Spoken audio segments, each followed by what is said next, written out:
Why does everyone hate Milhouse? Well, maybe it's because he can't even step outside without the universe kicking him in the face, sometimes literally. It sucks to be Milhouse Van Houten, and Springfield seems to know it.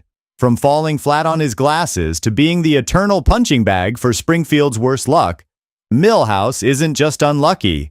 He's the poster child for disaster. From the moment he steps out of his door, the universe seems personally invested in making sure he trips, falls, and loses his glasses in the most humiliating way possible. Life in Springfield is tough, but it's a whole other level of rough when you're Milhouse. Our favorite bespectacled sidekick can't catch a break even if he tried. From being Bart's loyal crash test dummy to surviving the most awkward family dynamics imaginable, Milhouse is the poster child of why me moments. Think about it. The poor kid's love life is a series of train wrecks with Lisa Simpson as the eternal crush who barely notices he exists. Milhouse once wrote her a love note so intense it got him laughed out of the entire school, and he still thought he had a chance. His friendship with Bart, a double-edged sword so sharp it's amazing Milhouse has any metaphorical limbs left. One day, he's Bart's best bud. The next, he's the fall guy for a prank involving bees, glue, and Principal Skinner's toupee. And let's not even get started on his parents' never-ending soap opera of a relationship. Kirk and Luann's epic cycle of splitting, fighting, remarrying, and splitting again would make even the writers of daytime TV beg them to tone it down. It's a miracle Milhouse doesn't spend every recess curled up in a fetal position behind the dumpster. Now picture Milhouse at school.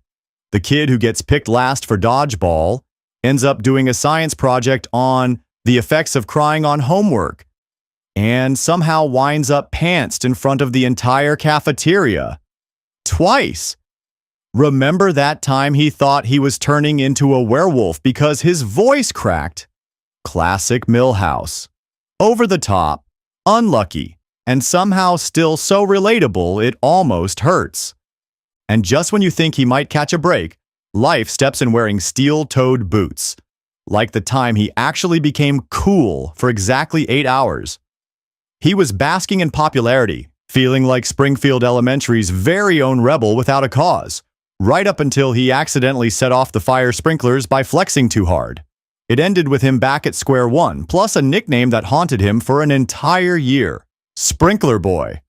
There's also that unforgettable Halloween when Milhouse decided he was going to be the Phantom of Cool, a mysterious, edgy figure destined to impress Lisa.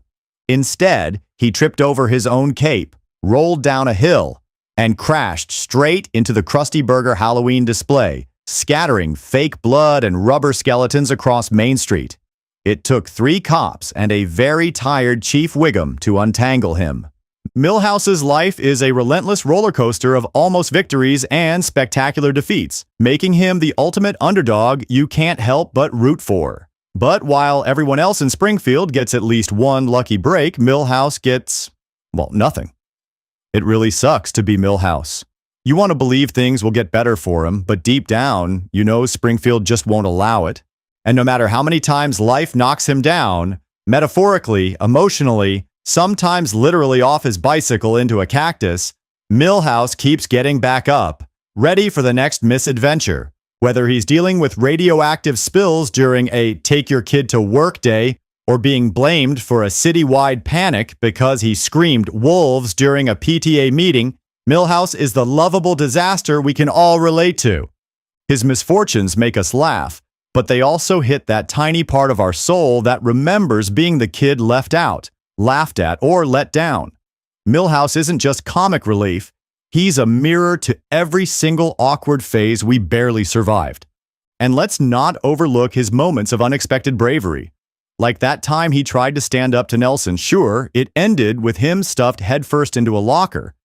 But he stood his ground for a whole 5 seconds, or when he took a terrifying leap of faith to impress Lisa, climbing onto the school roof with a bouquet of flowers, only to be swarmed by pigeons. Even his failures have flair. These little victories, sprinkled among his countless disasters, make Milhouse a character you can't help but cheer for. After all, in the grand circus of Springfield, Milhouse is the sad, slightly bent clown we all secretly root for. From his infamous "I'm in danger" meme-worthy moments to his endless supply of "at least he tried" trophies, Milhouse proves that sometimes just surviving the day is a victory. His life is a perfect storm of hilarity and heart, and that's exactly why we love him. And if you think Springfield's cruelty ends at the school gates, think again. Milhouse can't even enjoy a simple family outing without it spiraling into disaster. He once got lost at a theme park, ended up working part-time in a costumed mascot suit, and wasn't rescued for 3 days. His parents didn't even realize he was missing until they got a bill for damage to park property. Even his friendships outside of Bart are a total minefield. Whenever Milhouse tries to make new friends, it somehow backfires. He once joined a chess club hoping for a fresh start and ended up banned for unsportsmanlike weeping. And remember the time he thought he won a radio contest? He ran to the station only to find out it was a prank, and the real winner was Santa's little helper, the Simpson family dog. Milhouse still kept the participation sticker they gave him. It's probably framed in his bedroom. Yet despite it all, Milhouse persists.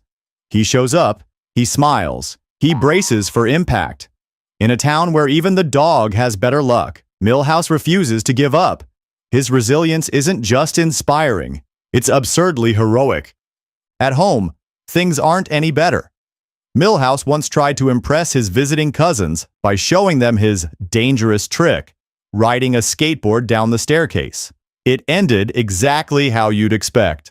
A broken arm, a broken banister, and his parents arguing over whose fault it was during the ambulance ride. Even in his dreams, Milhouse can't escape disaster. The one time he had a good dream about winning the admiration of Springfield, it turned into a nightmare where he was crowned mayor of losers and pelted with rotten tomatoes by Ralph Wiggum. Milhouse's ability to attract chaos is practically supernatural. Remember the time he tried to sell lemonade? Somehow his stand collapsed, flooded the street, short-circuited a power line, and caused a neighborhood blackout. Only Milhouse could turn entrepreneurship into a state emergency. And then, there was that dark day when Milhouse tried to organize a pet appreciation parade for Springfield Elementary. It started with good intentions. Balloons, streamers, even a giant "We Love Animals" banner. But somehow, thanks to Milhouse forgetting to properly secure the cages, the event turned into absolute anarchy.